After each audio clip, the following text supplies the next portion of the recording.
Hello' বন্ধুসকল, ডিক্ৰং মহোৎসৱ 23 ডিচেম্বৰত অৰ্থাৎ অহাকালি বলিউডৰ বিখ্যাত কণ্ঠশিল্পী মহম্মদ ফাইজ আমাৰ বঙালমাৰা লখিমপুৰত আহি আছে।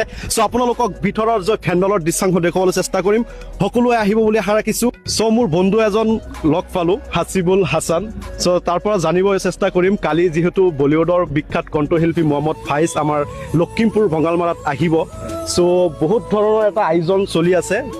কেইটামান বজাত আহি পাব বুলি তুমি জানা নেকি? হয়, কালি আমাৰ প্ৰগ্ৰাম 9টা বজাৰ পৰা ষ্টেজত উঠিব। আমাৰ ফাইজ আহি উপস্থিত হ'ব। ইতিমধ্যে গুৱাহাটীত আহি লেণ্ডিং কৰিছে ফাইজে। ইয়াত আমাৰ এইটো কনচেপ্ট মানে এনেকুৱা কনচেপ্ট হৈছে, মুম্বাইত যেনেকুৱা মিউজিক কনচাৰ্ট হয়, ছেম তেনেকুৱা কনচাৰ্ট এইটো আমাৰ ইয়াত আমি পোনপ্ৰথমবাৰৰ বাবে এইটো আয়োজন কৰিছোঁ। বহুত মানুহ হ'ব, বহুত টিকেট ইতিমধ্যে আমি চেল কৰি দিছোঁ। আৰু যদি কোনোবাই যদি টিকেট ল'ব বিচাৰে এতিয়াই আগতীয়াকৈ বুকিং কৰিব পাৰিব। টিকেটৰ প্ৰথম শ্ৰেণীৰ বাবে টিকেটৰ মূল্যটো কিমান বাৰু? হয়, প্ৰথম শ্ৰেণীৰ 5,000 টকা আৰু দ্বিতীয় শ্ৰেণী 2,000 আৰু 1,000, 300 আৰু 500। ইয়াত বহুত ডাঙৰকৈ আয়োজন কৰিছে। এতিয়া মই ভিতৰত অলপ যাম, আপোনালোকক দেখুৱাবলৈ চেষ্টা কৰিম।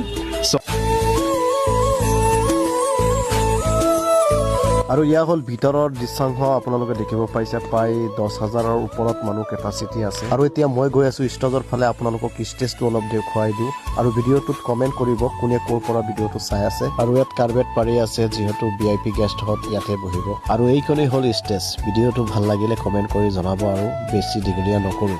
ধন্যবাদ।